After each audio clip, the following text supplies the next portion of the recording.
Okay, good evening to everyone. And I hope you can hear me clear, right? Okay, thank you. So today it's kind of very uh, special day, the day where the Buddha turning the wheel of Dharma. It's the first his teaching. So usually this special day we are focused on practice. But today I decided to teach, right? So to teach the Dharma. So the main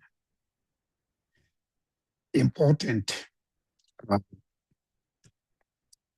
part is as a Buddhist, specific when you consider as a Buddhist practitioners, then it is really important to know how to practice. There are uh, many misunderstanding. We think we're practicing Dharma. Maybe it is not becoming Dharma practice. That is why today I want to share a little bit about the essence of the Buddhist practice. And during this kind of special day,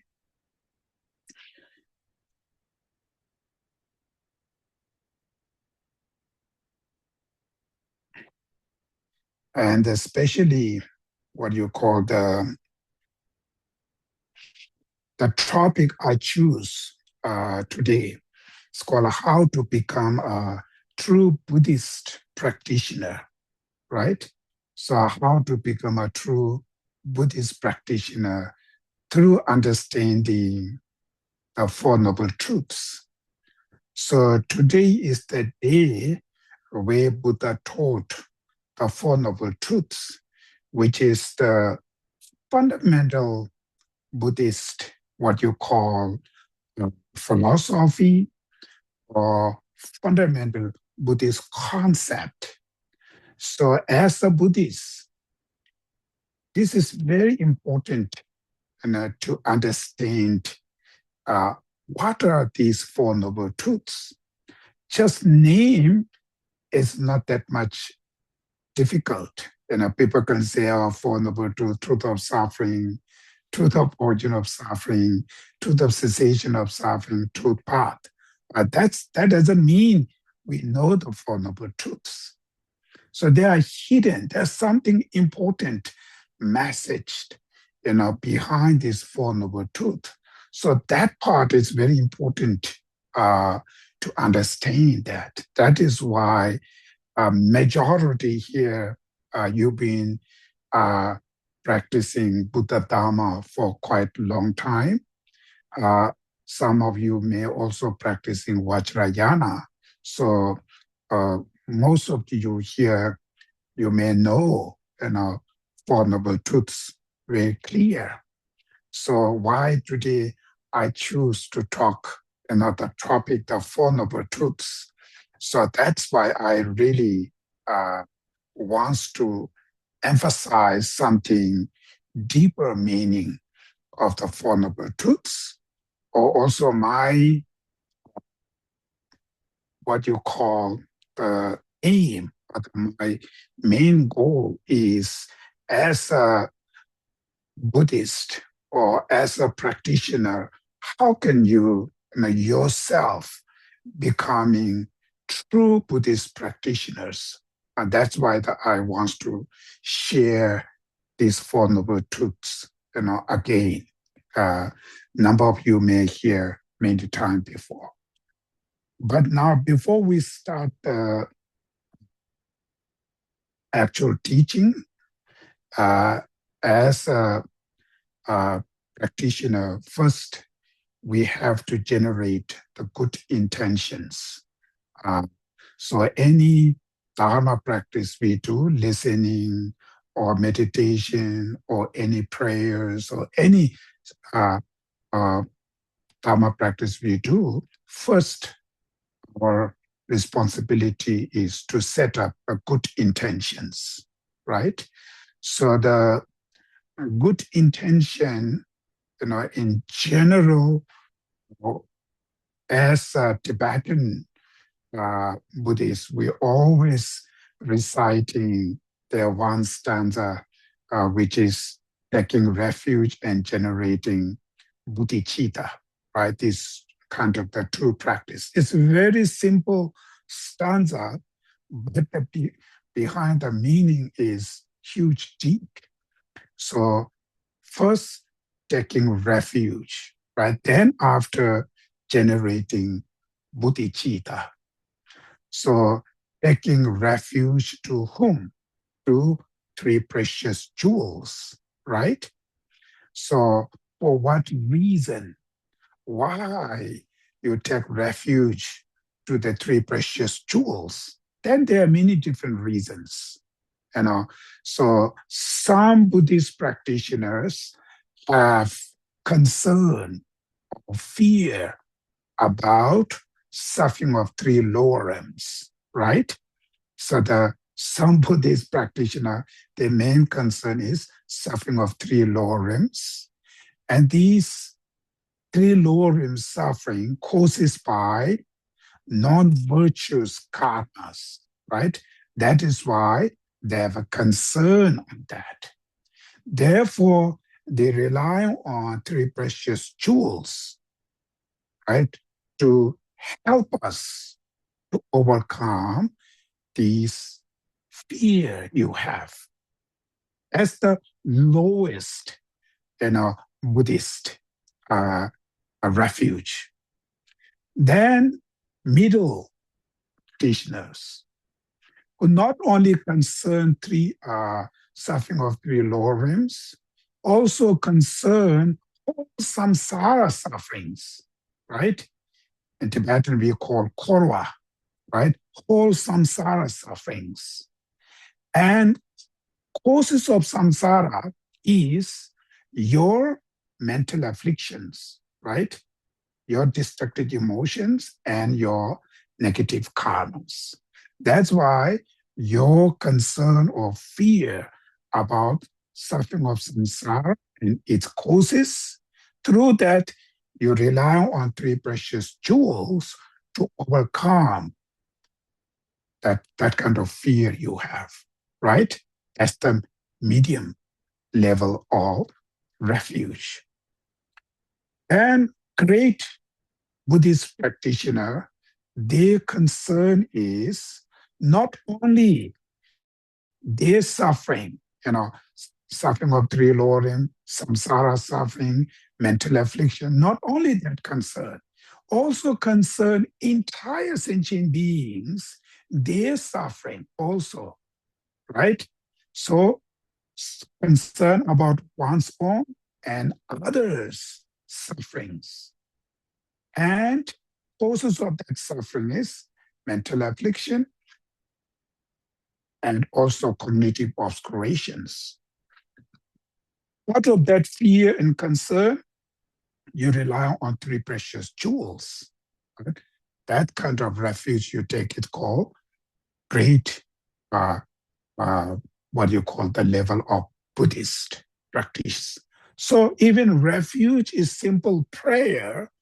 What level of refuge you take it is that depend on what type of fear and concern you have, right?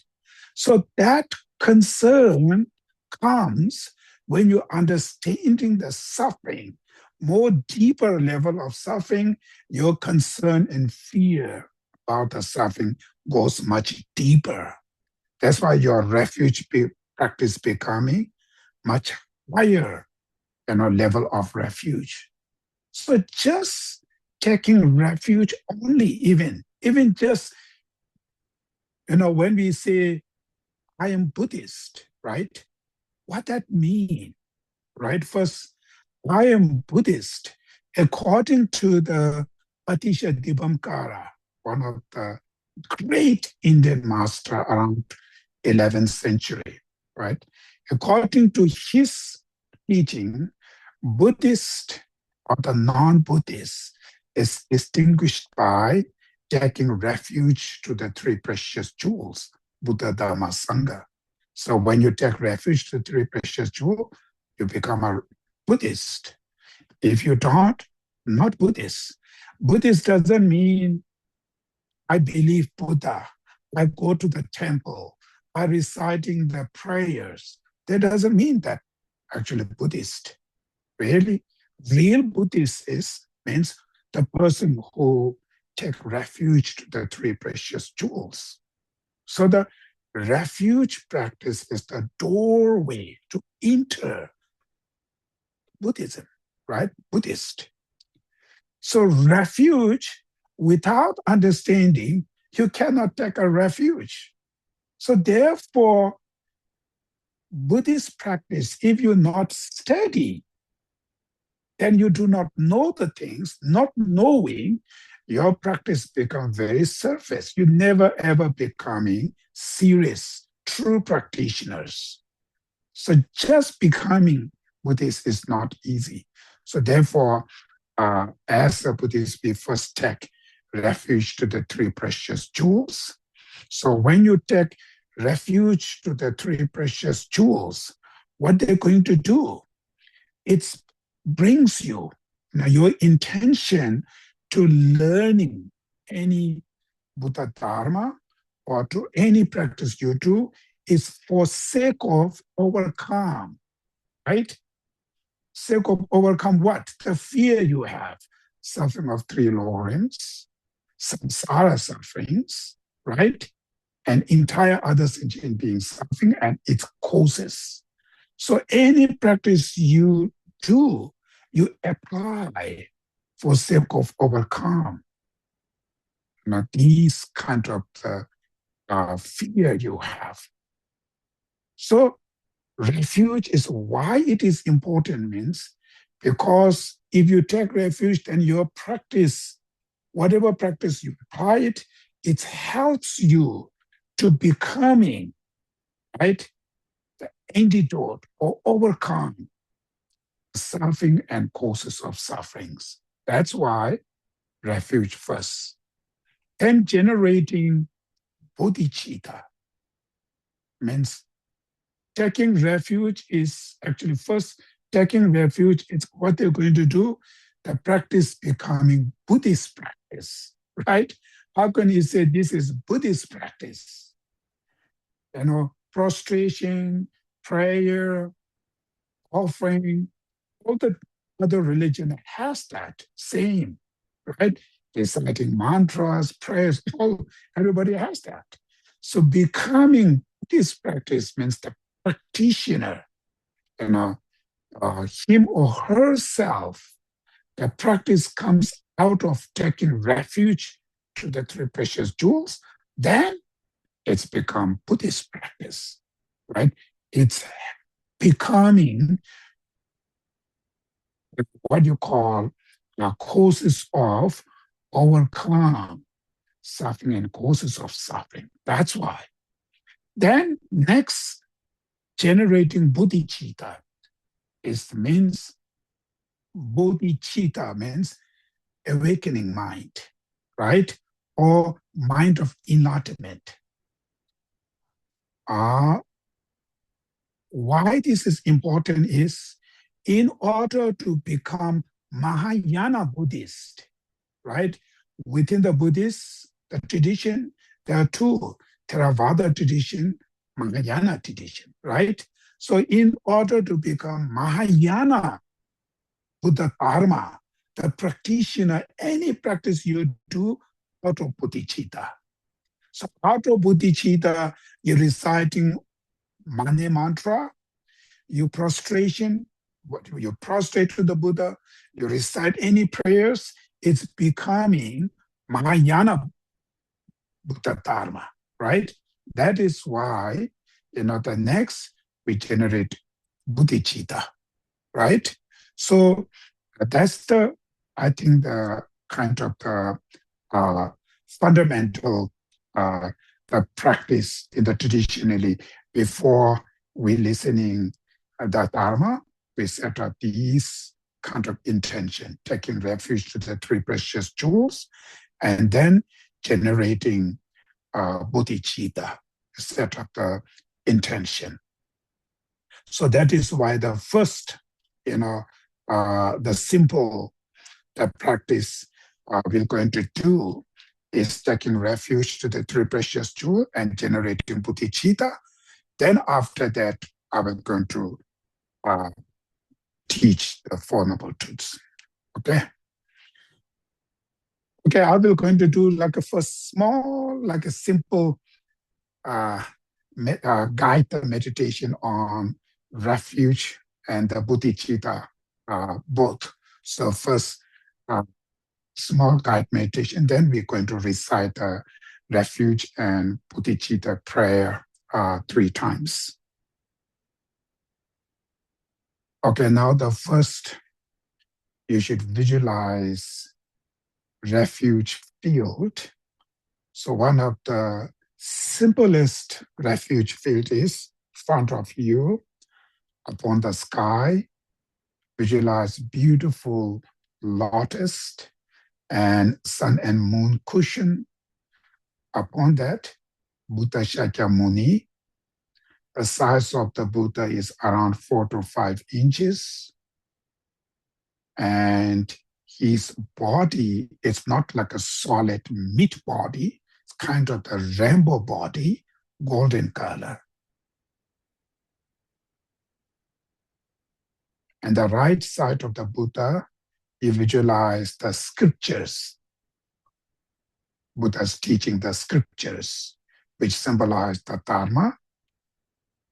And below the Buddha, you visualize the Sanghas, which call the Arya Bodhisattvas, the few Arya Bodhisattvas. Just visualize them and visualize oneself as a leader and surrounded by entire sentient beings in the form of human. At your right, should visualize your friends, families, the people you feel very close. They are sitting beside your right. And in front of you, visualize the people you really don't like. It's called your enemies. And your left, neutral beings, which means you know them, either your co-workers, your neighbors, but you do not have any close or distant relationships, maybe around 5 to 10 people at your left. And rest of entire beings should visualize at your back or they surrounded you.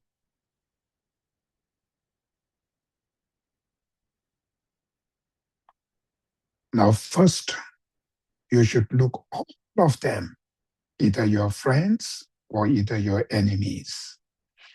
Their fundamental desires are completely same as yours, which is wish to live happy, peace, healthy life, and nobody wants sufferings. That's absolutely same to all of them. But unfortunately, because of living under the influence of mental afflictions, which are anger, attachments, jealousy, arrogance, selfish, mind of self-grasping, and so forth, called destructive emotions. They make wrong decision. That is why they act wrong, mistake through their body, speech, and mind.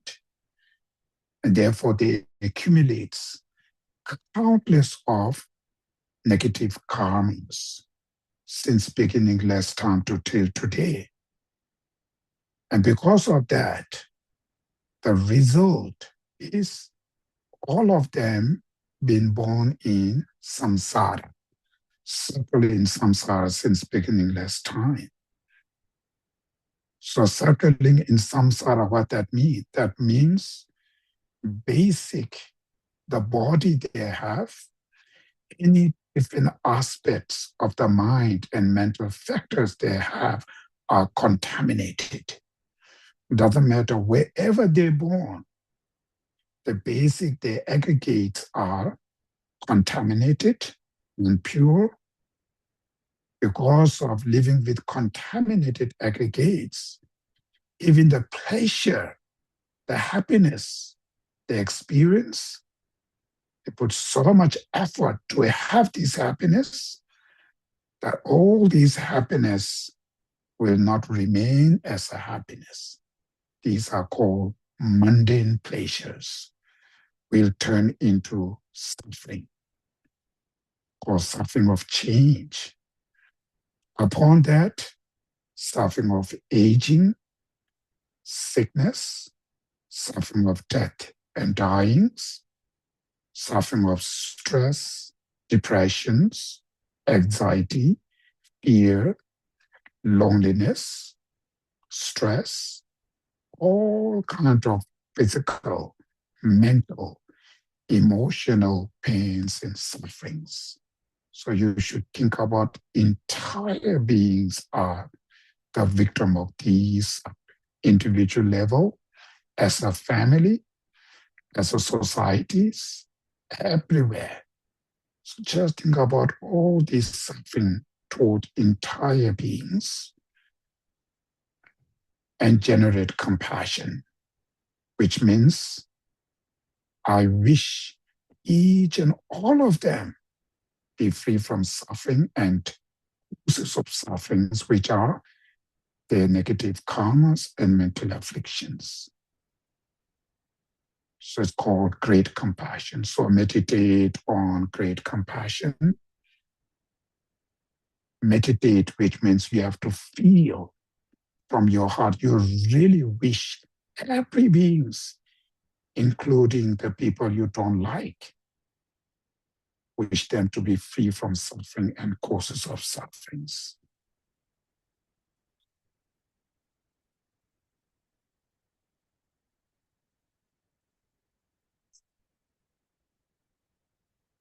Then the next is called special compassion, unusual attitude, which means wish to save them. So not just only wish to free from suffering, you should determine yourself, even you can able to do or not, but mentally, you really determine yourself, I will going to save them. I will going to help them to release their suffering and the causes of sufferings. It's called unusual attitude or special compassion. So meditate on special compassion to all beings.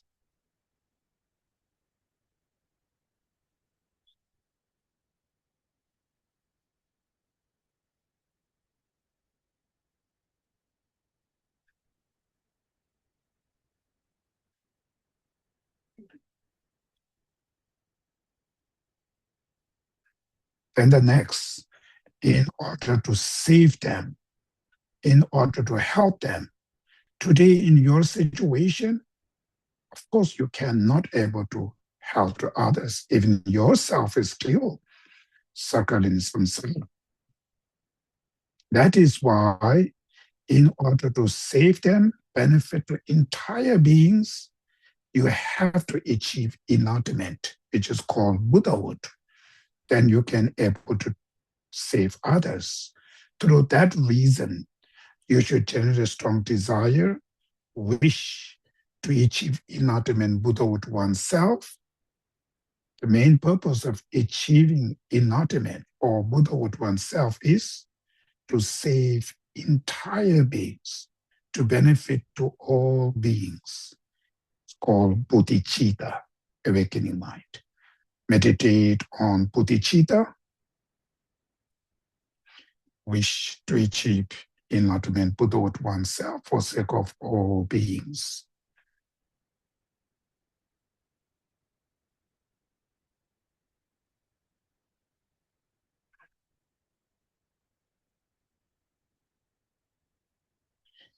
In order to achieve enlightenment Buddhahood oneself, first you need to purify all these obstacles you have right now, which are afflictive obscurations, called mental affliction, destructive emotions, and the cognitive obscurations, which are the imprints of those destructive emotions, all your negative karmas, and all your samsara sufferings. And these are obstacles which is obstruct to you to achieve Buddhahood. These are the obstacles who create all these sufferings. So in order to overcome all of these obstacles, of course, this is your responsibility, but you need to help. So who can able to help you? It's three precious jewels, Buddha, Dharma, Sangha, which we visualize in front of us. How can they help Buddha as a teacher? So you see Buddha as a reliable teacher. Actual, your savior is a Dharma, which are the cessations of your obstacles, and the realization which leads to that cessation is called the Dharma. So that's the actual your savior, seeking Dharma as an actual savior. And then in order to generate the Dharma, you need the Dharma friends, your inspirations, which are the Arya Bodhisattvas. They are your reliable Dharma companion, Dharma friends. They are like your inspiration. So through the help of Buddha, Dharma, Sangha, you can able to overcome all your obstacles. So make sure you feel concerned to all these obstacles you have,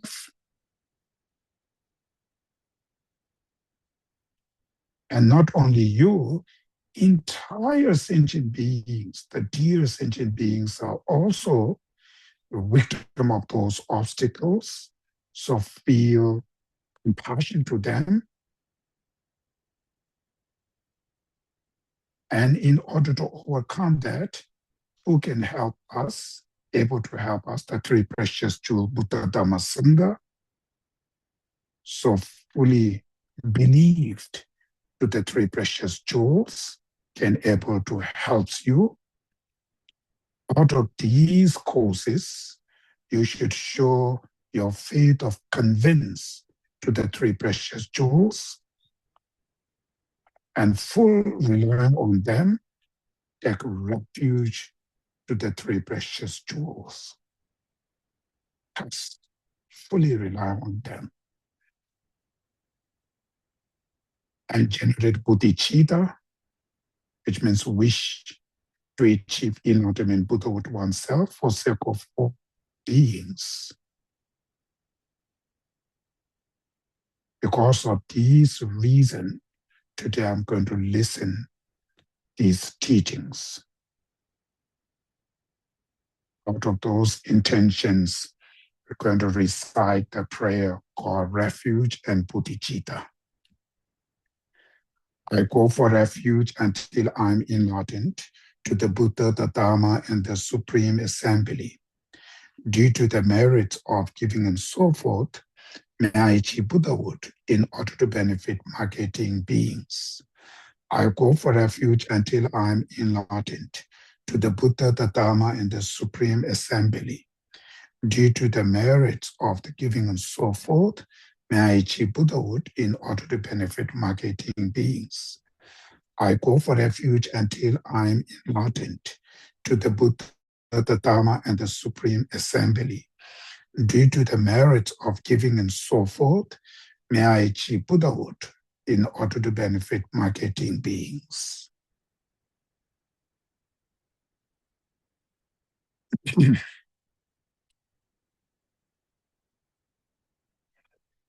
Okay, so this is the simple uh, refuge and generating bodhicitta, the practice.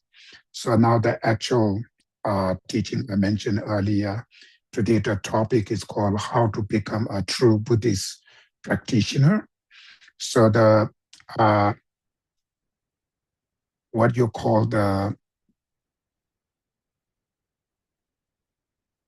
today this really very very special day, uh, which is the uh, Buddha's first turning the wheel of Dharma, right?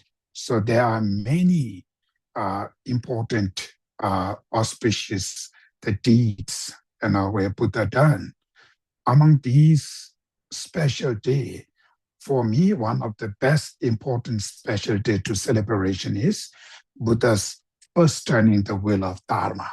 It's the most important, because who can really help us, right? Who can really help us? The realization, the Dharma, right? The Buddha Dharma is the only.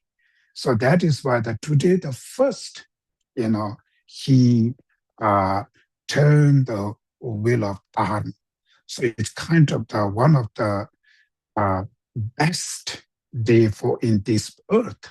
It's like the first, the information in this planet, right, about overcome the suffering and the causes of sufferings. So that's why it is most important. I think the most important the day for the Buddhist practitioner. So now I don't need to go all the story. We don't have time to go. After Buddha himself to achieve enlightenment Buddhahood in Buddhagaya, right? It takes 49 days. That's silent. Then he first teaching in the Tibetan lunar calendar, sixth month of the day 4, right? Fourth, sixth month is the day where he taught the first turning the wheel of Dharma. So he keep 49 days silent, not publicly teaching. But during that time, what did he say after he achieved Buddhahood? There's one stanza in Tibetan which is called Sabshi Trede Vese Tomaje. Dizita Vichuju Koye Nye Sula Tenjang Pember Minube Mimanaki Nangdo Never Cha, which means profound, peaceful, free from elaboration, luminous, uncompounded. I have found a Dharma that is like nectar. Even if taught to others, they would be unable to understand it. I will remain silent and dull in the forest. So that's how he stays 49 days silent. He says he found it himself very profound, the Dharma, right? So here, profound, peaceful, free from elaboration, luminous, uncompounded. Each of them have meaning, different meanings. And we don't have time to go all these details. But point is, I have found a Dharma that is like the nectar, which means that is, this Dharma can cure all your sufferings. That powerful Dharma, he found it. But if he taught it, nobody can understand. So there's if it taught to others, they will be unable to understand. They will not understand. Therefore, he will remain silent, right? Silent and dwell in forest. So 49 days remain in forest. Then after 49 days, the first qualified student, the 5 disciples, right? Which already, it's been many lives in the past, many lives. They have some karmic connection with the Buddha Shakyamuni. So those 5 students, the first student will qualify to understand what Buddha will going to teach us. So when he found this qualified student, he taught. So first what he teach the Four Noble Truths. That's the day to day, right? That's why we're celebrating. So these Four Noble Truths, why it is important. And if you really understand the Four Noble Truths, I think that will really help you how to practice the Dharma. Practicing Buddha Dharma, which means what? May I understand that?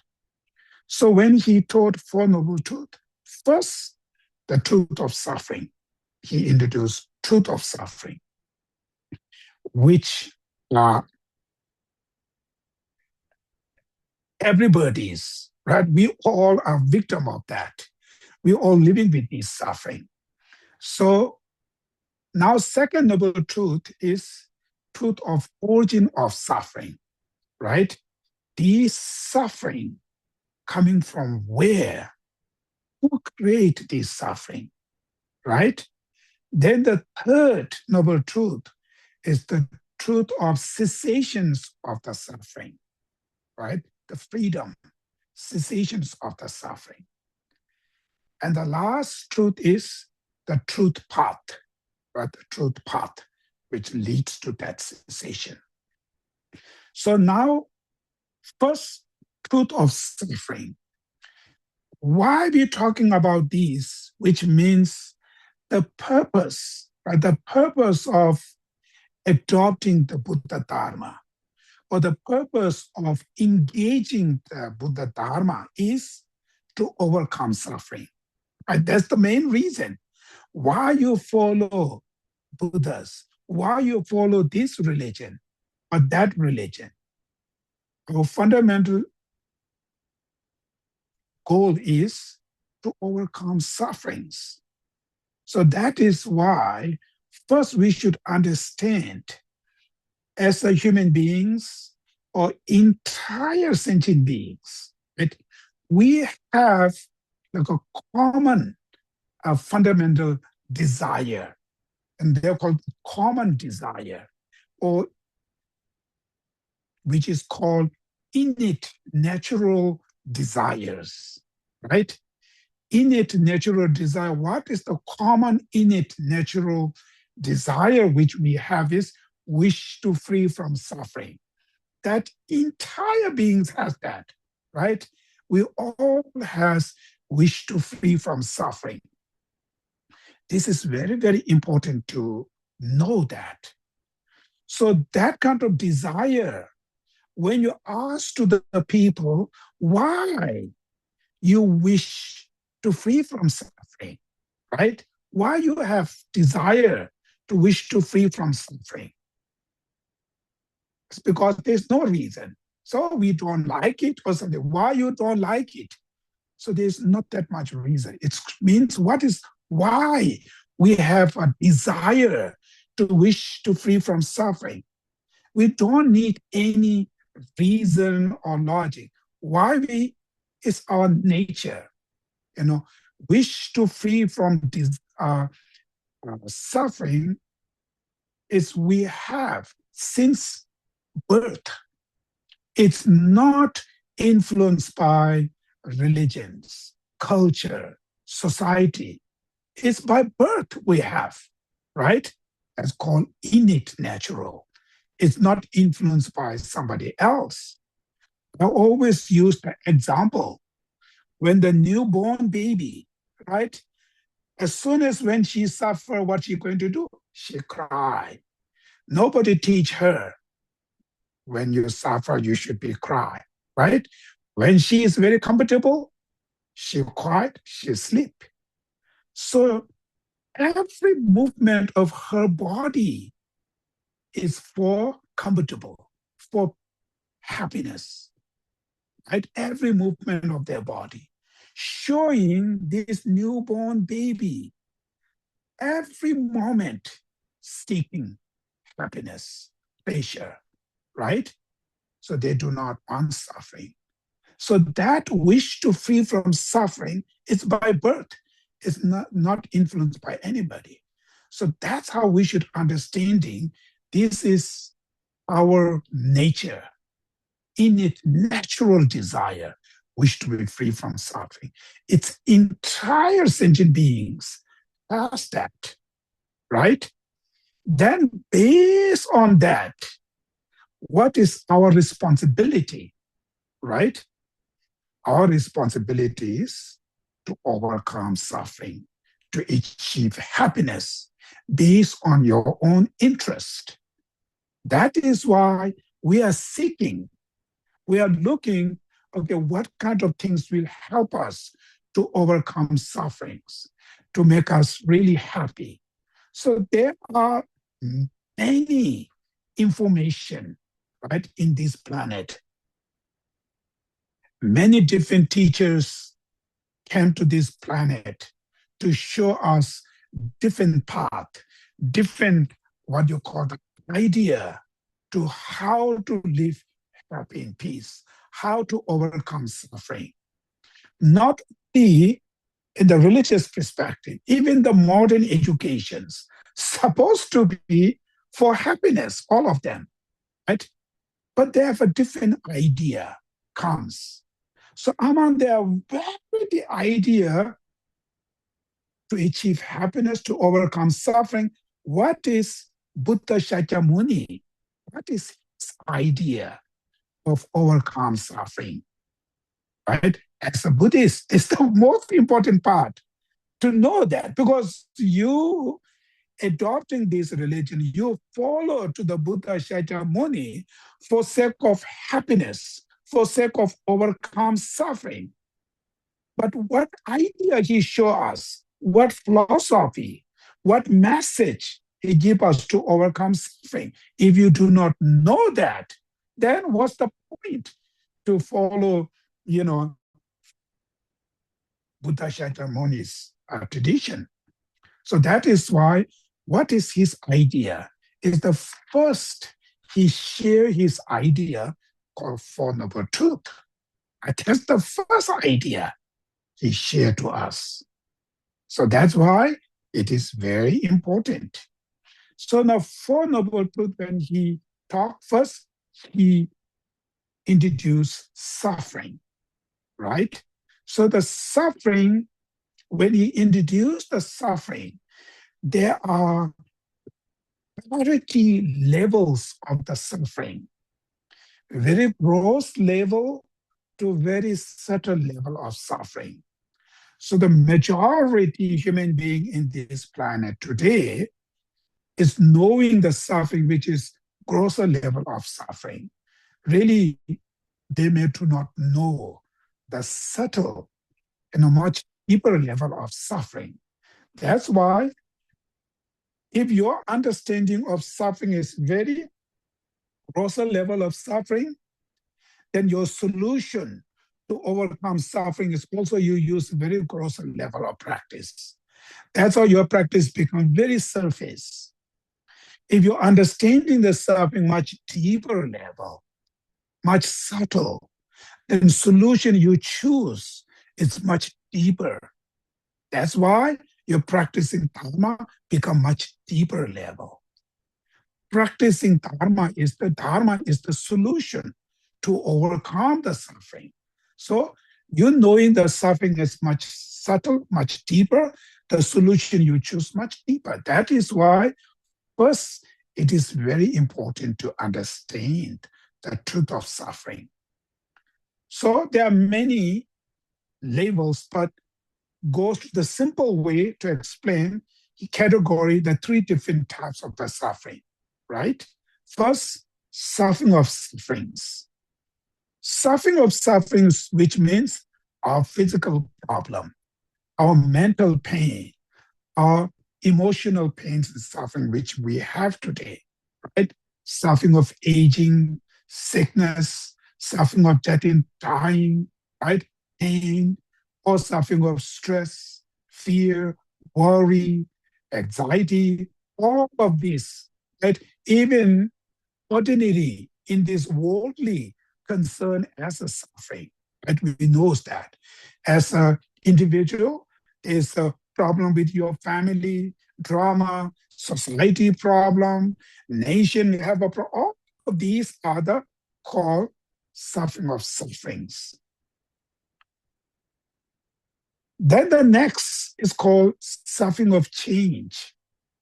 That's a little bit difficult. You have to think a little bit deeper level. Suffering of change, what does that mean? It's actually according to the Buddhist, word, it's called mundane pleasure, samsara pleasure. That's called suffering of change. Mundane pleasure, samsara pleasure, what that really means? That means as an ordinary life, that ordinary life which we're living today, in our consider of happiness, right? We're thinking this is happiness. So all these kind of mundane pleasures are, from the Buddhist perspective, suffering of change. These are not true happiness. These happiness will turn into the sufferings. I quite oftenly explain this, right? As ordinary people, you're looking the job and you don't find the job after you finish your training, your education. So suffering of not having the job, right? Then finally you found the job.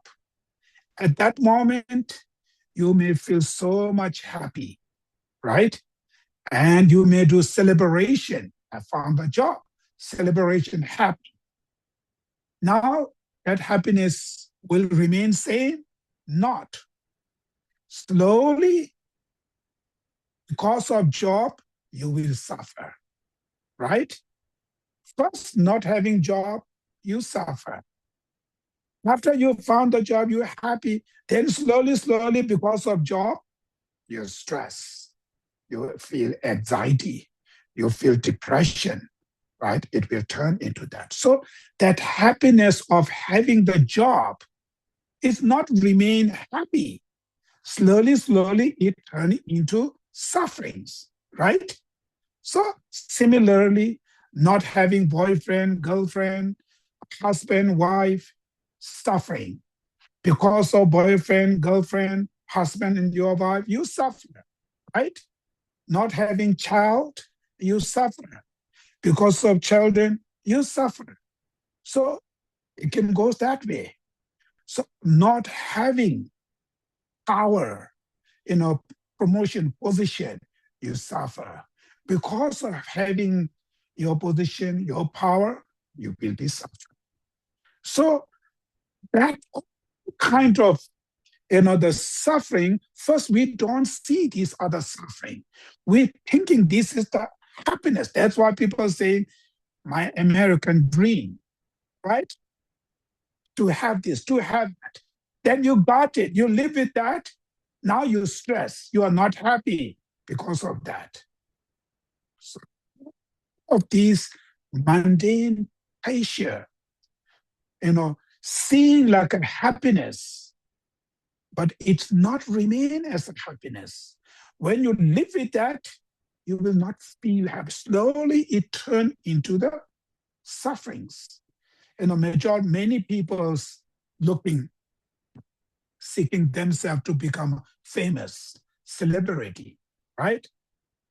And then slowly when you become really famous, now you will suffer because of being a famous, right? There are many, being ordinary people, you do not have that suffering when you become a famous, you have another problems, which is ordinary life. They do not have that. Becoming big boss, owner of the company, you have a certain type of the suffering, which is the ordinary workers do not have that pain, don't have that sufferings. So every mundane gaining happiness have always there's behind there there's some kind of pain and sufferings. That's why it's called suffering of change.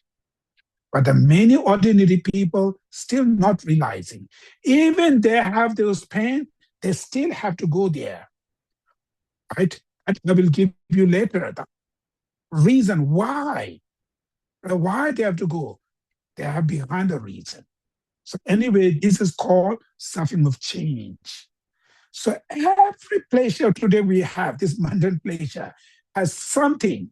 It's not true happiness, but we don't see. We don't recognizing these are suffering. We still do not know these are sufferings, right? That's why we're running behind there. There is Shanti Deva quote, in the Guide of Buddhist Art or Way of Life. Which is saying other beings are, they are wish to free from suffering. They're always seeking free from suffering as entire beings. But they are running towards the sufferings, right? They're running behind the sufferings. So that's how we are today, not knowing the suffering of change as a suffering. Then the third, the deeper level of suffering, the third one called suffering of pervasive conditioning. Sometimes they use as suffering of conditioning, right? In Tibetan words, so suffering of pervasive conditioning, right? Suffering of pervasive conditioning, which means pervasive, which means this third level of suffering is entire sentient beings. It's pervaded to all over the realms, 6 realms, from hell realms to the God realms, entire beings, right? We live with this suffering. That's called pervasive suffering, pervade to entire samsara realms. And suffering of conditioning, it's this type of suffering is caused by your negative karmas, mental affliction. So what is that third level of suffering? What's mean by suffering of pervasive conditioning, which I mentioned earlier? It is general, it's called suffering of circle in samsara, right? Circling in samsara. So what that really means it will go, like a simple way to understand is as human beings, what we have today, we have 2 things, right? One, physical body. We have a physical body. And another thing is we have a mind, right? 2 things, body and the mind, right? As long as when your body and mind connected together, you are alive. When your body and mind separated, right, you are dead, right? It's very simple things.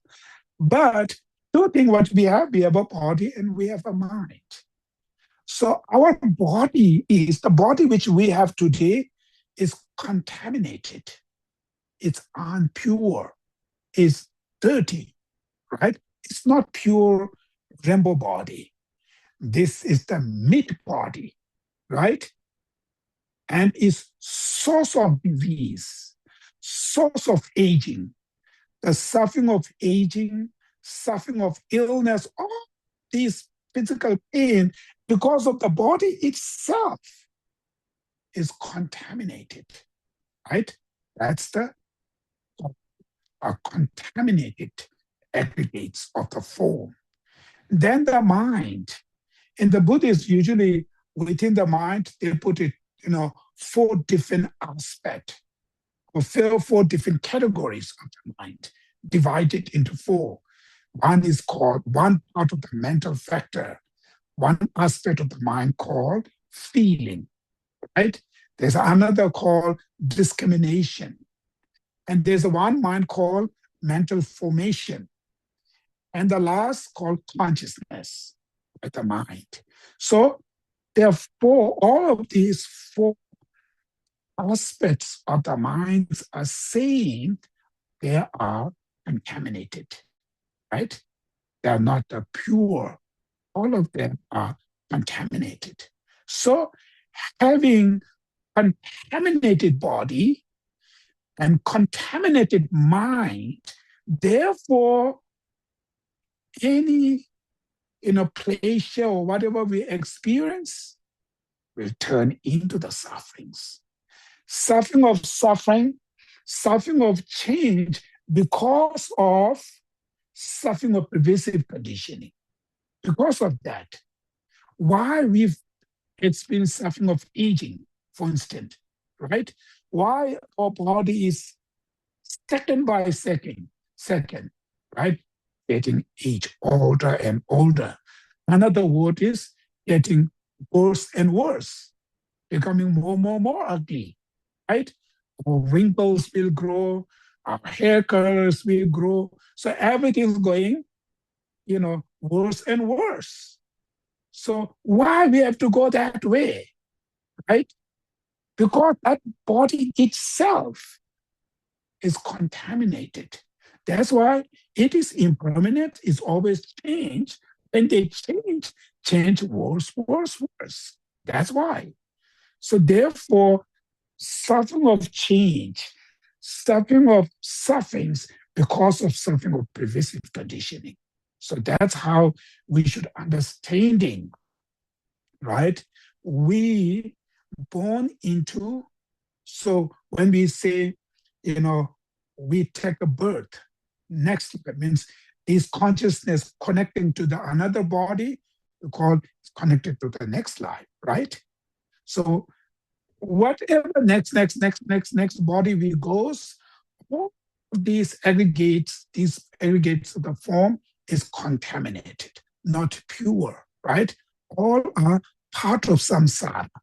So when you're living with the contaminated aggregates, that means you're born into the samsara, right? That's how this called samsara, So through understanding these sufferings specific for the Buddhists, sincerely practitioners, we really need to understanding the third level of suffering of pervasive conditioning, right? The fundamental, your aggregates, they usually in the text called 5 aggregates, right? Aggregates of body, form, aggregates of feeling, discrimination, mental formation, consciousness. 5 aggregates. When they put it into simple, 2 aggregates of the form and aggregates of the mind. 2. So these are called contaminated. All of these aggregates are contaminated. So you should understanding, whatever realms you born, even God realms, but wherever you're born, still your aggregates are contaminated. Means suffering, impure, dissatisfaction, right? So because of that, suffering of change, all of these other problems will arise. That's called truth of sufferings. So specific meditate on the suffering of pervasive condition as a suffering. More important, that you need to really understand and you need to do more research on that third level of suffering. When you're understanding the third level of suffering really good from your heart, I think your practice becomes really change. Because number of the practitioner, we still do not really understanding suffering or pervasive conditioning as a suffering. So that is why majority people's believing means understanding only suffering of suffering. So only know that suffering of suffering when you choose the dharma, when you adopt a dharma, you apply dharma for what? For overcome just suffering of suffering. That's the many people, many Buddhist practitioners apply on that way. Therefore, your dharma not become really, really powerful, really, not become real dharma. Because suffering of suffering, you can apply the dharma. You can also, without dharma, many other things you can use to overcome that. So you don't see the necessity of the dharma. So when you're really understanding the suffering of pervasive conditioning as a suffering, then you may understanding necessity. I need the dharma. Dharma is only the one can help to overcome, nothing else. Suffering of suffering, some part of suffering of change, maybe without dharma, we can apply. So therefore, suffering of pervasive conditioning as a suffering. First, everybody should be always to meditate on that. Meditate means investigate. From deep of your heart, feel disgust to the suffering of pervasive conditioning, right? Or feel really concern, fear to the suffering of pervasive conditioning, being a victim of suffering of pervasive conditioning, which means basic my body, whatever aggregates I have, everything's are contaminated, right? Physical appearance, how beautiful they are, how handsome they are, doesn't matter. Their nature, their reality, their true basis, they all are contaminated. Means it's day by day, it getting closer to the ugliness, to the pain, to the real, pain and sufferings. That's what we should understand. Then, to solution, how to get rid of these suffering now. These are the suffering I have now. I'm the victim of these suffering. Entire beings are also victim of these suffering. What are the solution? How to overcome these problems? Different teachers have different idea, right? What is the Buddha Shakyamuni, our main teachers? What is his idea? He's saying, what did he say? He's saying, Tumnam digba chui mi tu shings. Dwe dunge chagi miseyang. Niki tokwa shenla po min de chingi dembar tembe drolwa yins. There's one stanza in the sutra. What that means, Buddhas do not wash away your negative karma or negative deeds with holy waters, right? That's the first line. Buddhas, enlightened beings, do not wash away your negative karmas, your ill deeds, your negative deeds with water. Second line,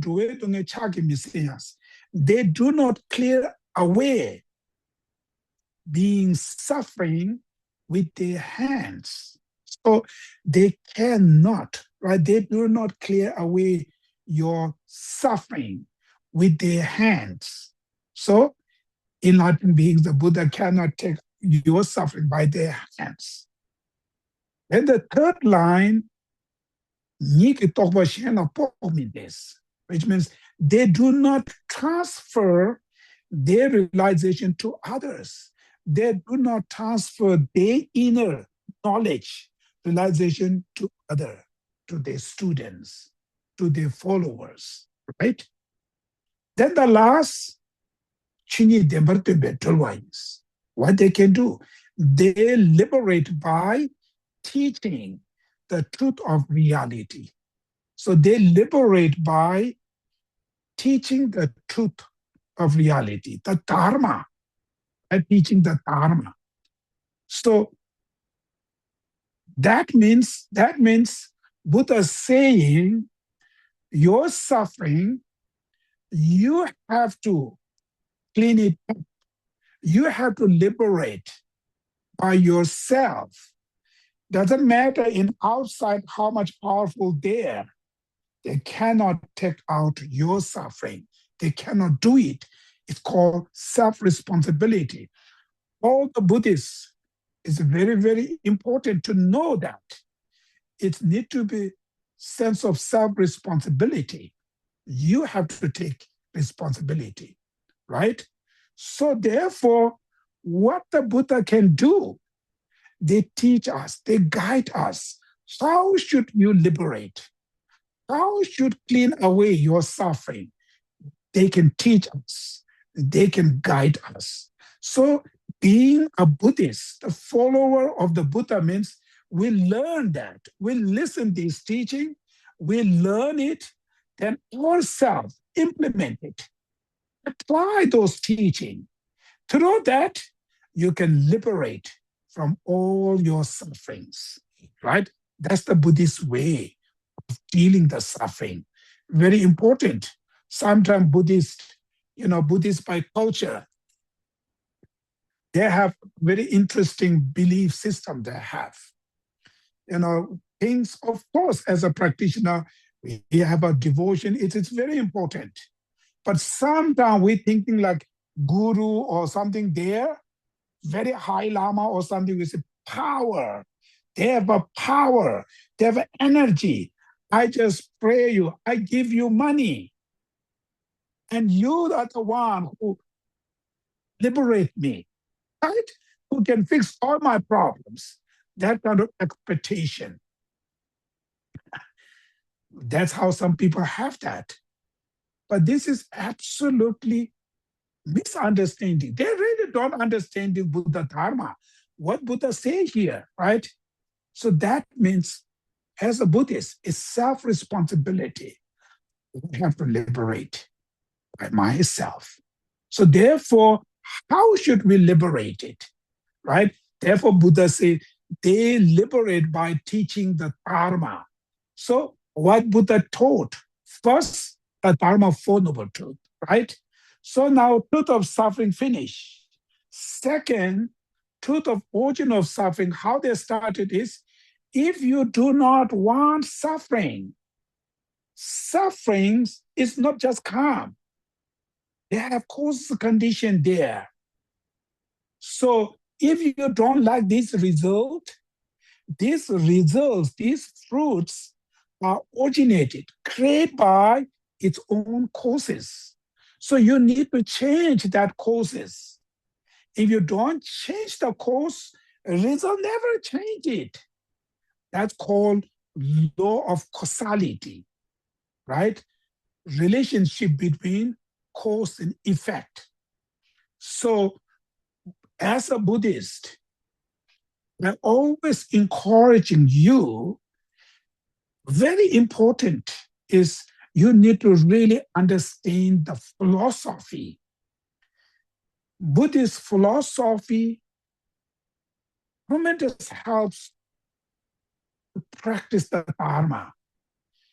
Practicing Dharma means some kind of, you have to build in inner, like a mental, some kind of confidence, determination. That's how your mind is changed. Otherwise, your mind not going to change it. that confidence, that determination, understanding the philosophy, it just helps you to change your mind. So therefore, first, when Buddha taught what is Buddhist philosophy, Buddhist view, right? There are so many, but you go very simple. First view is, it's called mundane right view, right? Mundane right view. Mundane right view. Second is called super mundane right view.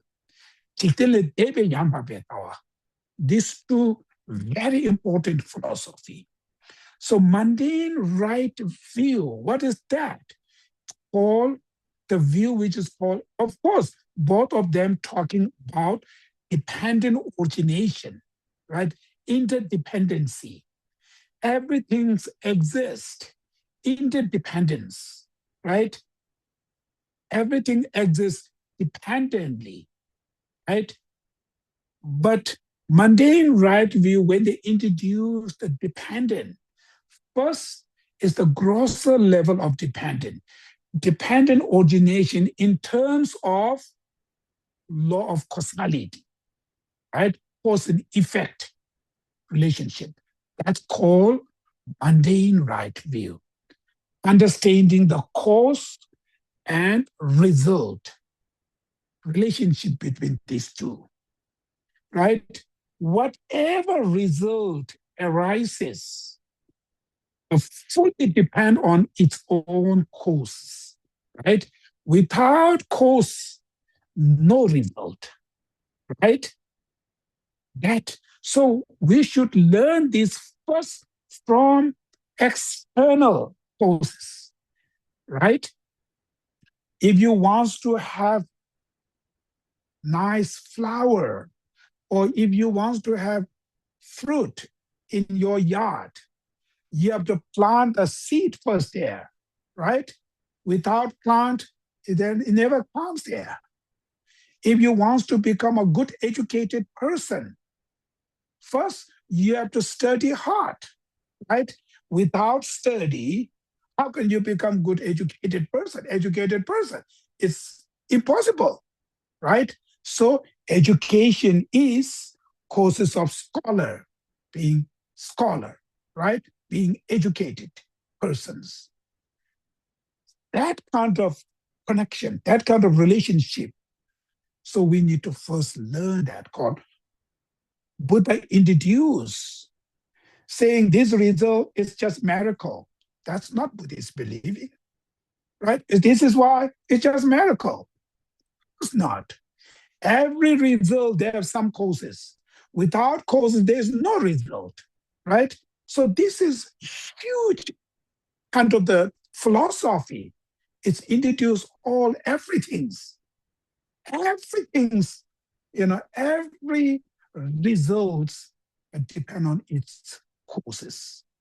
Then second thing is, it doesn't mean any causes can bring any result, right? There's certain causes bring certain result. Not any causes can bring any results. It's a unique relationship. So if you want the peach tree, if you want the peach, you have to plant the peach seed, not like an apple seed. You plant the apple seed, it never brings peach. Doesn't matter how powerful master bring here to do the prayer, put in the holy water, do all this kind of thing, it never turn into the peach. It remain apple, right? That's how we should understanding. Of course, we have to have faith and devotion to the masters, to the teacher, but a very different path is not blind. It's the blind kind of the devotion that will, sometimes it goes the right, it's good. But if it goes the wrong way, it can create a big problem. One of the problem is laziness. I don't need to do anything. This master will going to fix it. I just pay them, give them money, something. These are the one, makes oneself really lazy, don't understand it. Here, Buddha, first, when he taught Four Noble Truths, he introduced the Buddhist first philosophy, mundane right view, right? Mundane right view. That all the practitioners should understand that this is not blind faith. This is reason, the logic we should learn from their external causes. You plant the what you call rice seed, it comes rice. It never comes barley, wheat, right? You plant the barley, it comes the barley. So certain causes bring certain result, right? That why not rice can bring the wheat? Why not? You can ask question. You can research it, right? Why not apple seed can bring the peach or banana, right? Why not study anything, become a very smart, educated person, right? Why not practicing any karma, becoming enlightened beings, right? It's impossible. So that's what we should understanding. So the causes, where you plant the causes, the results come there, right? You plant the seeds in your backyard, and result never comes to the front yard. It comes to the backyard, right?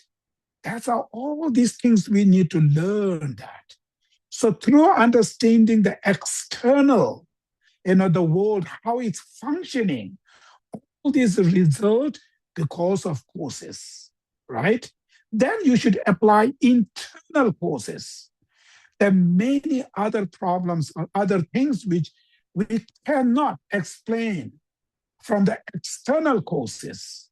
There's something involved with the internal causes, which call karma, right? The karma, actions. More difficult. This is really difficult, these things. It's really not easy, difficult. But when you research, you study, experiment, research it, then you may understand it. When you're understanding better about law of karma, your practice becoming much better. Sometime as a Buddhist, we just say, we believe in, just verbally we believing, or everything is karma, right? Don't be accumulate negative karma, everything's karma. That we're saying, and that we believe it's in our blood. But do you really believing from your heart? It's very difficult. Many Buddhist practitioners, if you're really believing your non-virtuous karmas, right? They talk about 10 non-virtuous karmas, are the causes of suffering of lower realms, right? Cow realm, hungry ghost, animal. Why the people born? Why the sentient beings are born into this animal, these unfortunate realms? Because of non-virtuous actions you accumulated. Your past life accumulated non-virtuous karma. That's why the result is happened into you. You suffer, right? If the Buddhists really believe that, then they really feel hesitate to use harsh word, right? To harm to other beings, telling lie, as it like this called 10 non-virtues, right? So if the person have no any fear, hesitate to use harsh word, to use, gossiping to the other people, that means deeper of their heart, they're really not believing your non-virtuous karmas are causes of lower realms, right? That's why we call, you just believe by culture, but yourself not understanding, you will not apply to practice. You're not able to apply. So yourself need to understand that, right? For instance, if somebody is saying it's in this cup inside the water, they have a poison, right? If you know it's in the poison there, you never drink. Even the person give you $100, you're not going to drink, right? It will hurt you, kill you. Similarly, if you're really 100% knowing your non-virtuous karmas are causes of put you into hell when Holy Ghost, that means you're never ever going to accumulate non-virtuous karmas. Never ever use harsh word. Never ever going to use lying, right? All of these things you're never going to do. So we're still doing this. That means one part you're saying, but yourself from heart, you're not committed because lack of understanding. You're not understanding this. That's why I mentioned earlier, first, you need to understanding mundane right view. That's what the Buddha first introduced. Knowing, understanding the philosophy, the mundane right view, really change your practice. Really helps you tremendous. So study philosophy is very important. That's why I'm saying. Understanding the philosophy, there's some kind of mental confidence. Belief is very different type. Believing through knowing oneself. That's very changed that. So anyway, so knowing the suffering is causes, right? It's causes of something else. So if you do not want that result, you need to change the causes. That's the solution. Buddhist way of solution to deal with the problem is, if you don't like this problem, you should look where this problem coming from. Not just complain and criticize and fight it. Look at that causes and change that causes. When they change the cause, the result will change. If you not change the cause itself, just ask the master, please pray me. Blah, blah, blah. It's not going to change it. I mentioned earlier, right? So that's why second noble truth where Buddha introduced truth of origin of suffering. That means he's telling us, if you don't like suffering, you change the causes, right? So now, what are the causes? What are the truth of origin of suffering? All these sufferings coming from where? The first thing is suffering of pervasive conditioning, right? Why I have this contaminated body, contaminated minds, right? Since beginningless to today. We born in all the sex realms, sometimes very good, human beings, God realms, sometimes we fall down into the hell realm or animals and so it's go up, down, up, down. It's being like that since beginningless time to till today, right? We all been like that. Imagine beginningless means eons and countless of life. We've been like that, circle there. So why do we have to live with this contaminated? Because of the causes. What are the causes? So when he teach the second noble truth, truth of origin of suffering, he introduced mental afflictions and the karma, right? So mental afflictions and the karmas, truth of origin of suffering. So all this suffering coming from mental afflictions and negative karmas.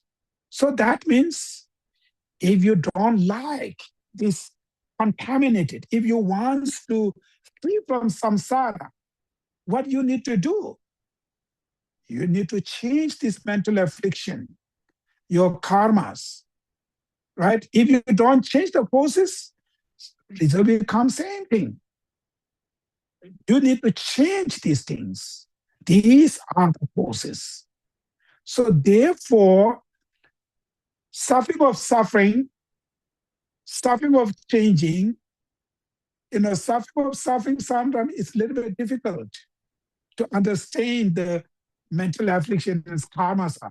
Directly, some people have problem to understand that. Therefore, majority people, when we encounter with suffering, like for instance, very suffering of stress, it's a little bit difficult to know that stress is because of my mental affliction, because of my karma. It's have to take time. It's more difficult. Instead of that, majority of people, I'm stressed because job, right?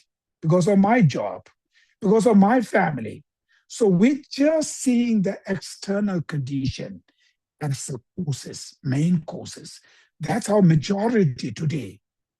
We always see that way. So that in modern education, today, majority people, we apply the solution to fix our problem is only deal with external condition. Stress, therefore, to get rid of this stress, maybe you should keep up this job, or you should stay away with this guy, or you should do this way, you should do that way. So it's simple things. You go to the gyms to do exercise, maybe that will help to overcome your depressions, right? We only looking external condition. So it's a little bit difficult to understand root. There's something linked with your mental afflictions. It's a little bit difficult, right? But when you really think deeper level, you will understand that. So the best way is suffering of pervasive conditioning. So when you really understand, I mentioned earlier, first very important, suffering of pervasive conditioning as a suffering. So when you really know that, then you're asking, why? Right? Why I have this contaminated body and contaminated mind? Why I have to stay with this? There's nothing to blame the external condition. It's only because of your past karma, right? Your karma is contaminated. Even good karma, right? We accumulate sometimes good karma, sometimes bad karma. Even the good karmas are also contaminated. Bad karma, of course. Therefore, good karma result human beings, God realms, at higher rebirths, is the result of good karma. But the karma, good karma, virtuous karma, but it is still contaminated. That is why even you're born into human beings, your body is still contaminated. Still contaminated, right? Because of contaminated karma. So this karma coming from where? Right? Why we accumulate contaminated karma? Karma creates by our mind. Right? Action, karma is the action. Actions come from your mind. Your mind is polluted by mental afflictions, right? Your mind is polluted by mental affliction. This action you acted out of attachment, out of self-grasping, out of anger, greed, arrogance, is mental affliction. That's why karma creates come from mental afflictions. So the mental afflictions are contaminated mind. That's why your actions become contaminated. Therefore, the results contaminated. That's how we should understand. Through understanding the third, level of suffering of pervasive conditioning, so suffering, and there's nothing to blame to any external, you're nothing to blame to your parents, somebody else, right? If you're born into that realm, nobody force you. Your karma is the only. There's nothing to blame. Nothing to blame to the Buddha or whoever, right? Your own actions, the past actions, they happen. And that's how you put it into that realms. That's why the main causes of this suffering is your karma created by your mental affliction. Karma itself comes from mental affliction. So the root causes is mental afflictions, right? That's how we should understand. And that takes a time. So you really need to investigate, research, not just believe things. When you're understanding more clear, much deeper, it really helps for your practice. If your understanding is just believe something, then your practice remains just surface level. It's not going to change that much. That's why, these things you listen first and not believe it. Yourself research these things, right? Read it, investigate, discussion, research. So point is, these negative karma come from your mental affliction. That's why you're born into the samsara, contaminated aggregates. Therefore, any external condition when they arises, easily to feel stress, depression, because the mind itself is contaminated. So it's easy to experience suffering of illness, disease when the sometimes the food something little wrong and externally, it can easily hurt you, easily affect your body, can create you pain, suffering. This kind of fragile body and mind because of your karma and your mental affliction create that. That's why any external condition arises, it easily affects you, hurts you easily.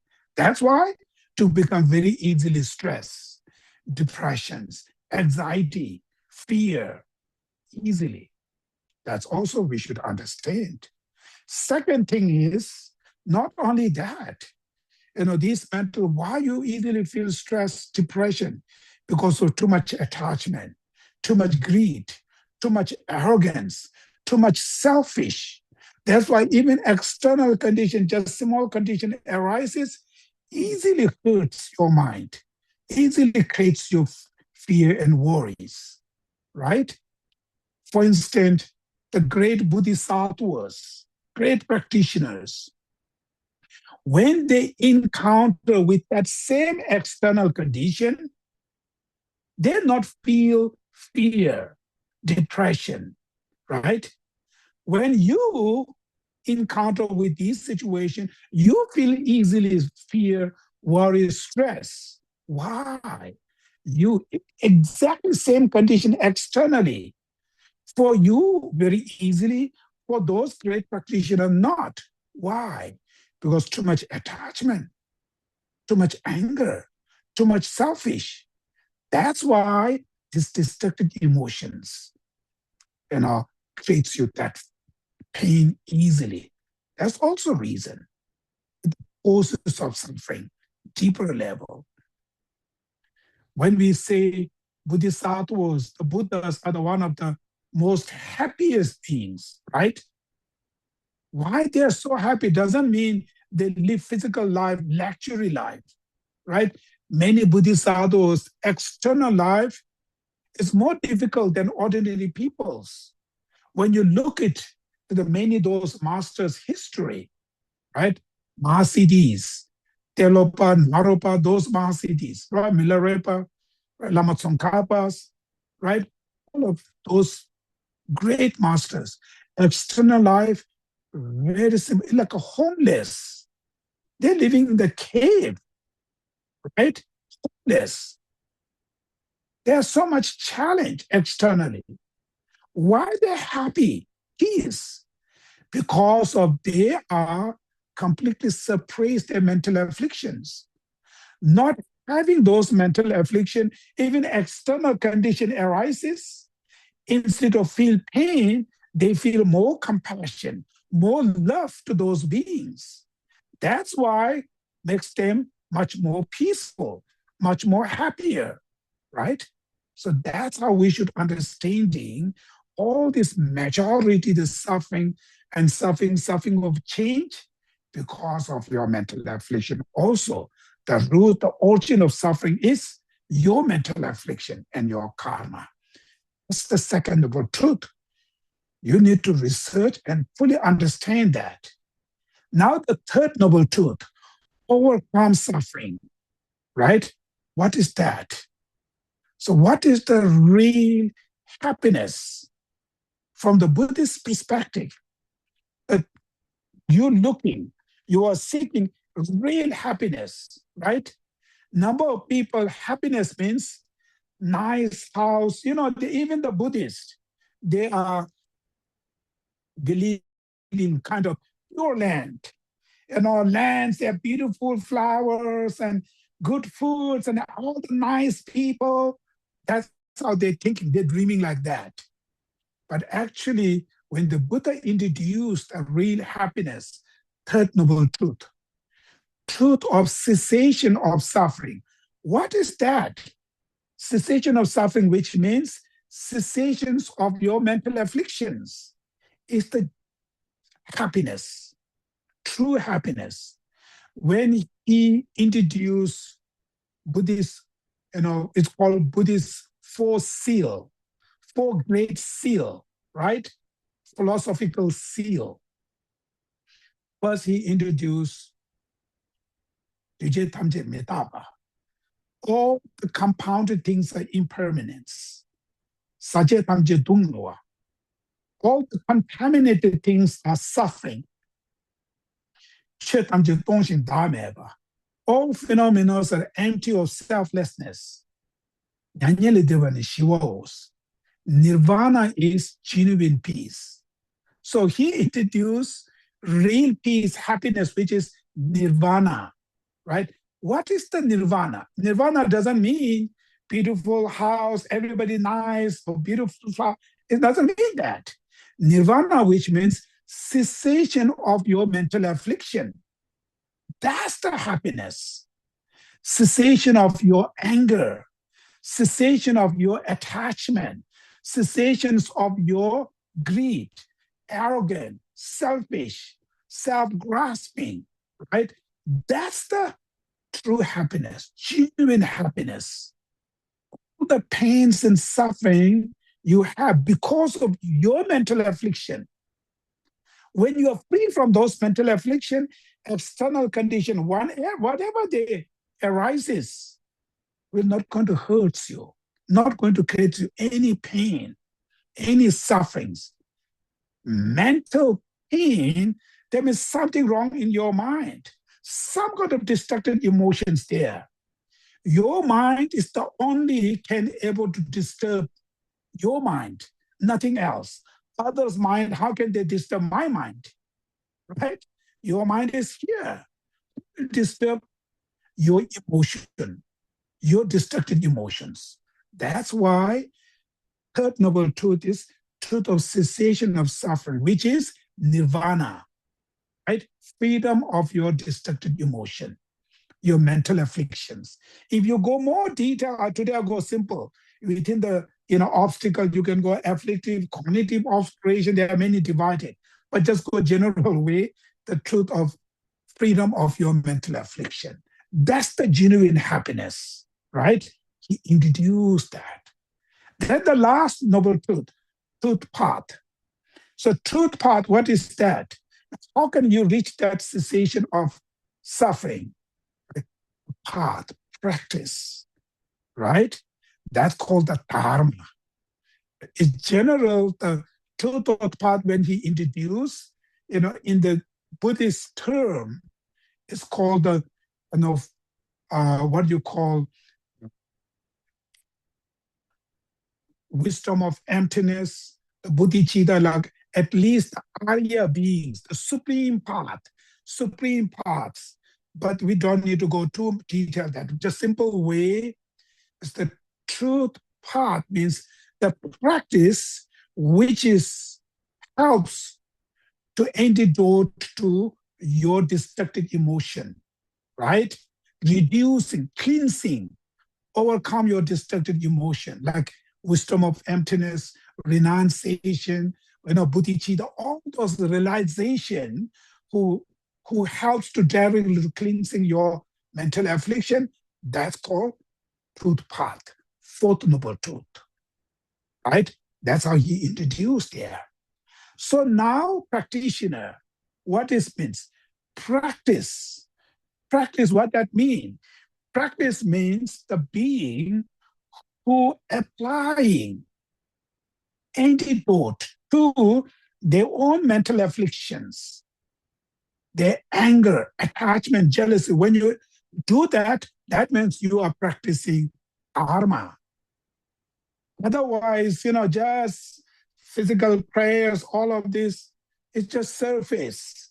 In the culturally practice, ritual practice, but are not true Buddhist practice.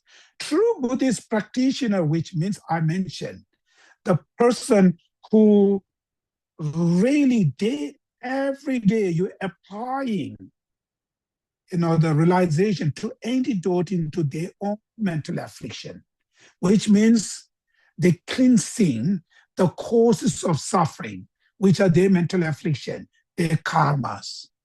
That's called practicing karma. So therefore here, the one quote, I just take it from the Lamrim Chemo by Lama Tsongkhapa. One of the great practitioner, Kadamba master called Geshe Potowa, right? Geshe Potowa. So very scholar Bodhisattvas. So I just read it. That's exactly the literally what they say in the Lamrim. Geshe Potowa asks Dromtempa. Dromtempa is the one of the also main student of Lama Atisha Divankara, right? Dromtempa. His real name is Dromten Gyewechungne in Tibetan word, but usually his, the popular name they used to call Dromtempa. So the Dromtempa himself is a Bodhisattva, but he's not a monk. He is just a lay practitioner. So he just have upasika vow, like a lay 5 precept of the vow follower. But the very high level of Bodhisattva, one of the dear student of Lama Atisha, the Kadamba masters follow, Dromtempa. So the Geshe-Potpa asked to Dromtempa, what is the fine dividing line between dharma and non-dharma? Very clear question, right? What is the fine dividing line between dharma and non-dharma? What is the distinguish between dharma and non-dharma? Simple question. Dom replied, it is dharma if it becomes an antidote to delusion, negative emotion. It is not dharma if it does not. So that's how he says now. It's very clear, right? It is if it becomes antidote to mental affliction, destructive emotion, then called dharma. If it is not that, it is not the dharma, right? So dharma, serious Buddhist dharma practitioner, which means always apply your practice to antidote, to reduce your mental affliction, change that your destructive emotion day by day, to change that.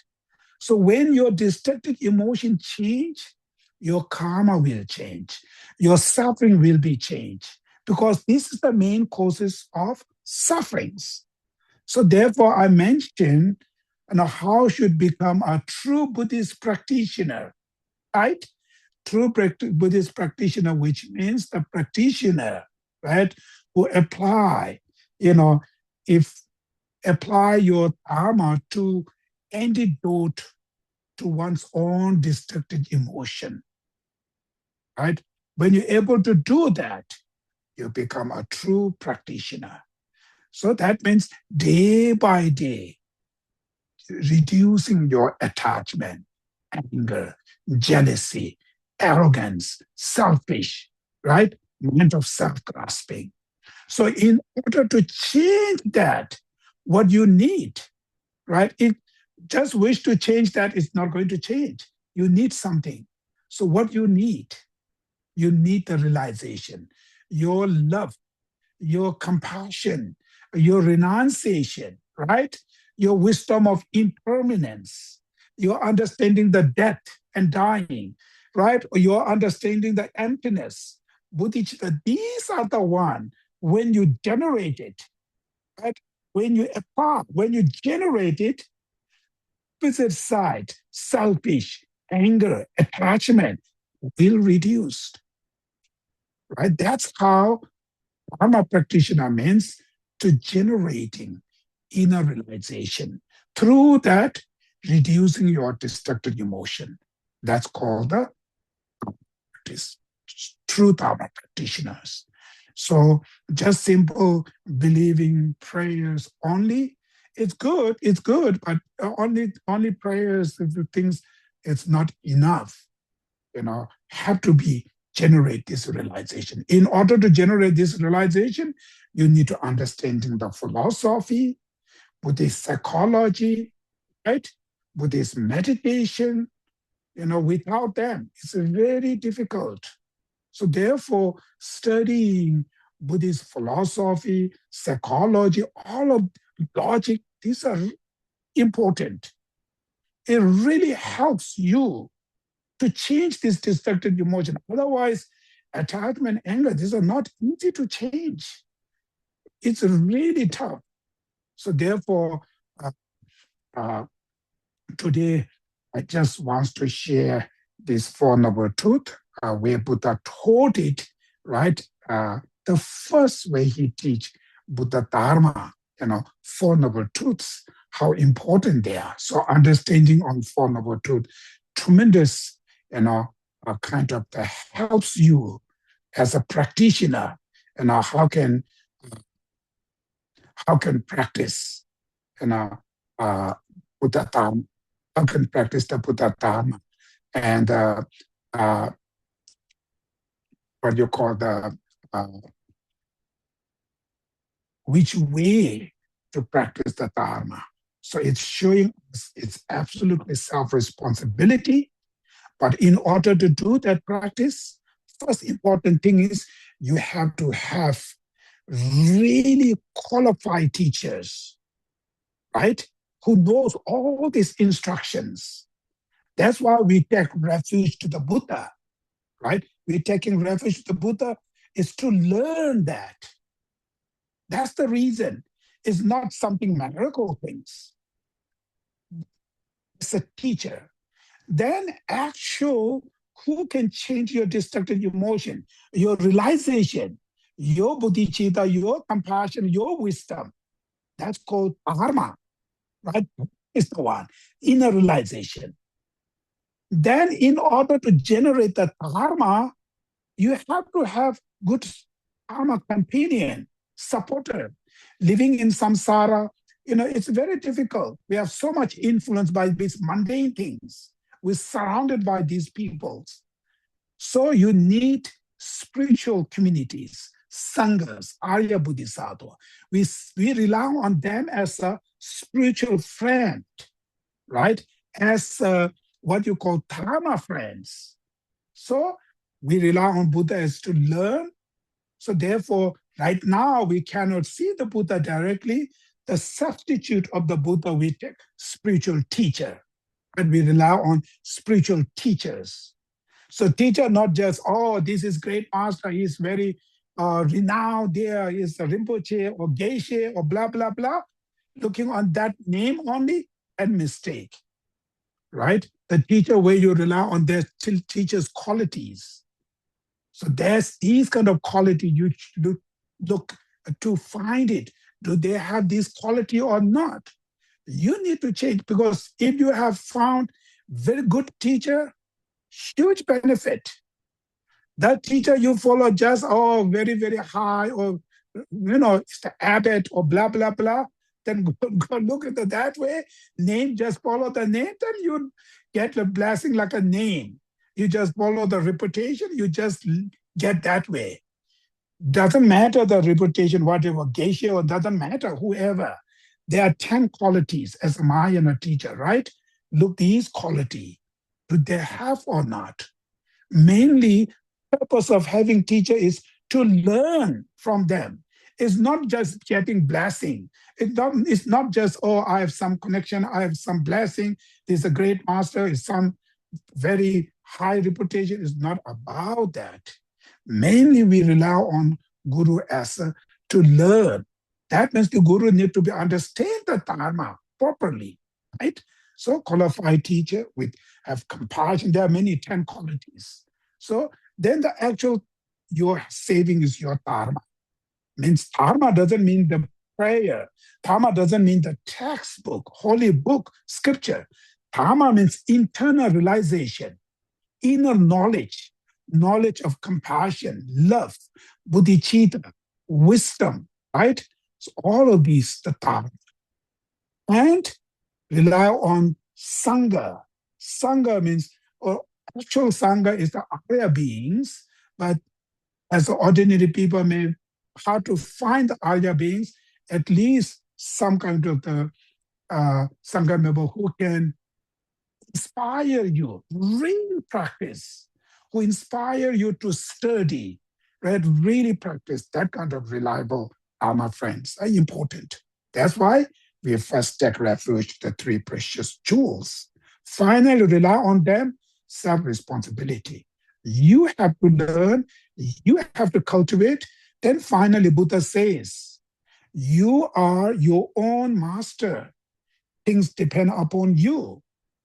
Another word, I will show you the path leads to the liberation. But you are the one who need to liberate, who need to take this path, liberate by yourself. That's our practitioner, which means that. Okay, so I'm going to stop here. So today this special day, so I just keep a little bit longer time instead of 1.5 hours. I was thinking maybe take 2 hours. So the practice we just done before the short refuge and bodhicitta, and so just general give those message where the Buddha give us. That's most important. So that's why I spend time to how much my understanding on Four Noble Truth will share that.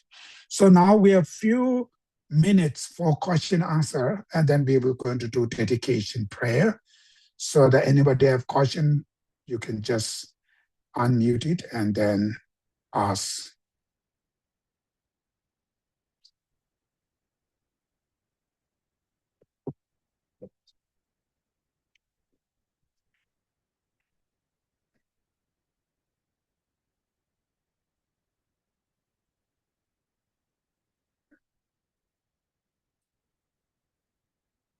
No questions?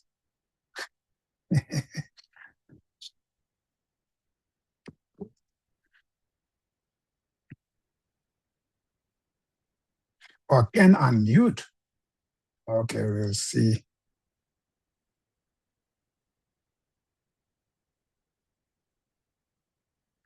Okay, now you tried. Okay, that works for me. Okay. I have a question, Geshe-la. Thank you for these teachings today. So it's a little confusing for me still to mention, you mentioned, for example, that we might have problems with our job or our family, which are external, but the ultimate or the underlying causes are within us or on an emotional level. It's difficult for me still to separate the two, to see. I very much want to deal with external problems externally, but it seems like the Buddhist approach is dealing with things on a more internal level.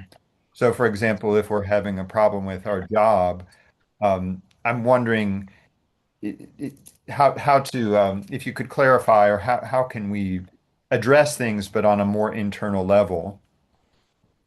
Okay, so practice doesn't mean go to the temple and do some morning prayer, evening prayer. It doesn't mean that only. Practice, which means I mentioned earlier, right? To antidote to your destructive emotion.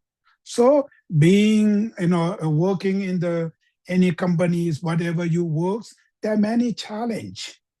The challenge when you encounter with these challenge, we used to feel sometimes too much anger, sometimes too much ego, sometimes too much greed. So these emotion, when you encounter with any situation, recognizing, okay, people are praising me. Therefore, I become a little bit more arrogant now, too much grow my ego.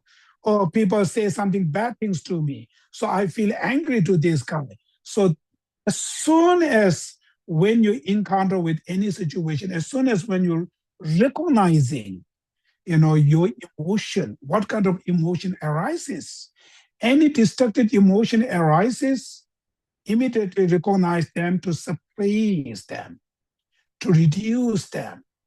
That's called a practice, right? Practice, which means to changing. Don't give this destructive emotion power. Anytime when they arises, you suppress them, reduce them, eliminate them. So when you do this thing, it's not easy. So you have to think something, right? Different things.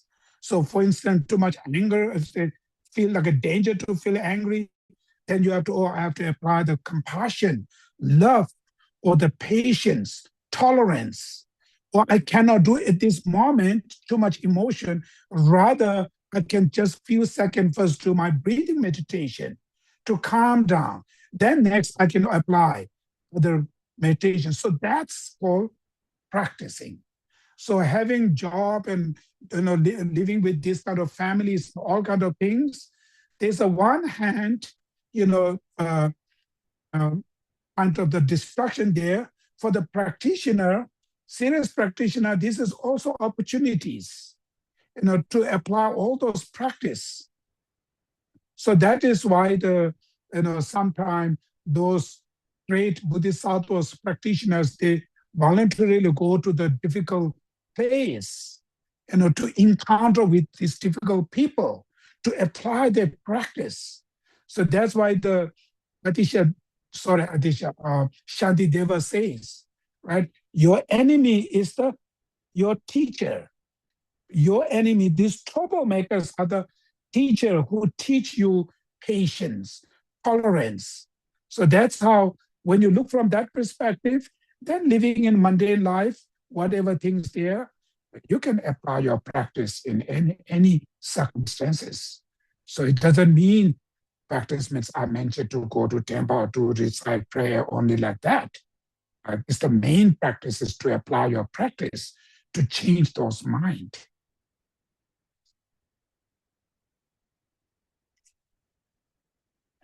But to do these things, of course, you have to know these things. Right? Without that, it's impossible. So that's why the first you need to learn all of these practice. And not only learning, knowing, you yourself practicing, meditating, thinkings. Then when you encounter with the actual situation, then you can apply it. So otherwise, if you're not done this practice before, not knowing these things, then when you encounter with these things, you cannot deal with this. So you cannot do the practice. So to do the practice, you have to go to the very peaceful place, right? Very peaceful, very nice place, only that. That's practice become very fragile. So the peaceful place, you learn it, you do, but the main good opportunity, the real practice you apply with when these circumstances, when you live with a very difficult life, and that's the best way to apply the practice. So therefore, study things, practice in regularly your life. Then when you encounter with this situation, is you can able to apply this practice.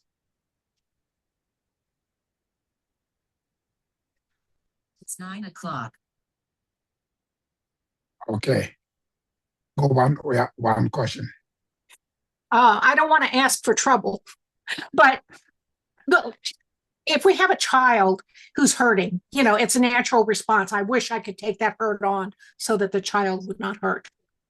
In the same way, I got enough of my own karma, but it would it's a natural reaction to say, if someone is suffering, that you wish you could take some of that karma, but we really can't, can we? Or do we? Are we able to take some of that? I don't think we can able to take any others negative karmas.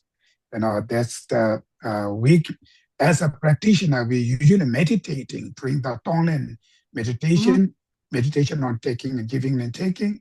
We're visualizing to taking others' karma or all the negative emotions, not just only visualizing. We sincerely wish to take all of them, but the actual, we cannot take others' negative karmas. Mm-hmm. As with a child, we know we wish we could take that pain from them, but we really can't. Thank you. Yeah, we cannot. Yes. Okay, so now finally dedication.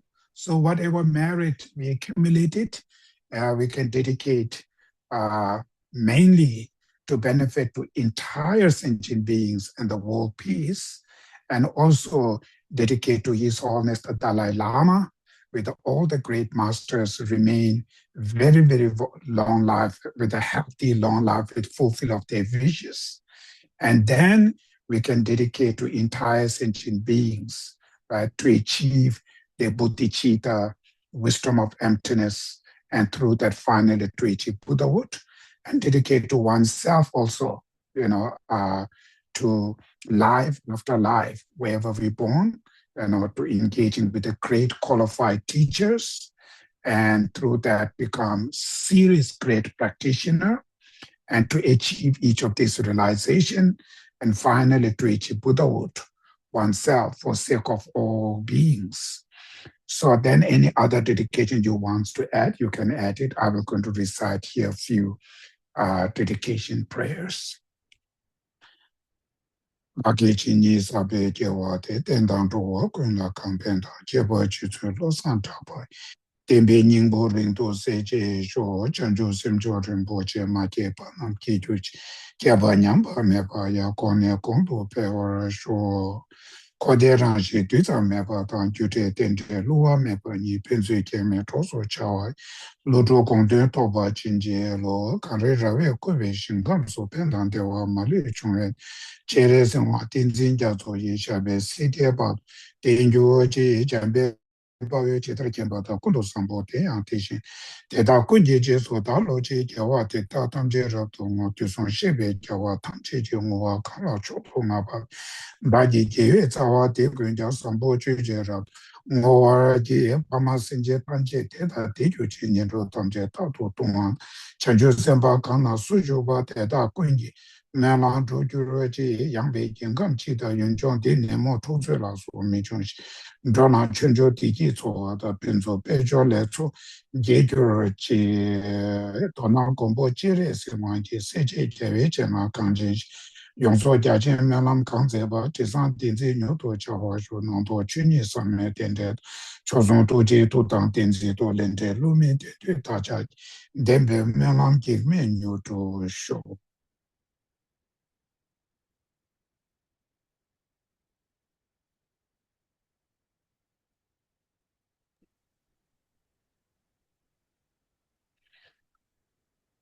Okay, thank you very much. Have a good night. Thank you. Thank you, Gisela. Thank you. Thank Thank you, you. Geshe-la. Good night, Gisela. Thank Thank you. you. Thank you, Geshe-la. Thank you. Thank you. Thank you. Thank you. Thank you. Good night. Thank you, Thank you. Geshe-la. Thank you. Thank you.